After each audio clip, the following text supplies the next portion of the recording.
వెంకటేశ్వర స్వామి వారు అన్నారు, భక్తుల్ని కాపాడాలనేటటువంటి ఏకైక కోరికతో నేను ఈ వెంకటాచల క్షేత్రంలో వెలియడం కోసం వచ్చాను.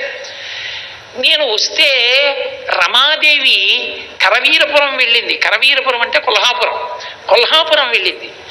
కాబట్టి ఇప్పుడు నన్ను డబ్బు ఇమ్మంటే ఎక్కడి నుంచి ఇస్తాను? డబ్బుతో సమానమైన మాట ఇస్తాను. అదే డబ్బు అనుకోండి. ఏమిస్తారన్నారు? ప్రథమం దర్శనం స్యాత్ నైవేద్యం క్షీరసేచనం. ఓ శ్వేతవరాహమా, నేను మాటిస్తున్నాను, నేను ఇక్కడ వెలుస్తాను, వెలిసి భక్తుల్ని కాపాడతాను.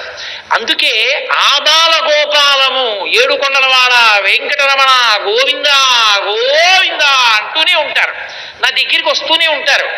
వచ్చిన మొదట నా దర్శనం ఎవడు చేశాడో, మిమ్మల్ని వదిలిపెట్టి నన్ను చూసి వెళ్ళిపోయినా, మిమ్మల్ని వదిలి నన్ను చూసి మిమ్మల్ని చూసిన వాడు రాలే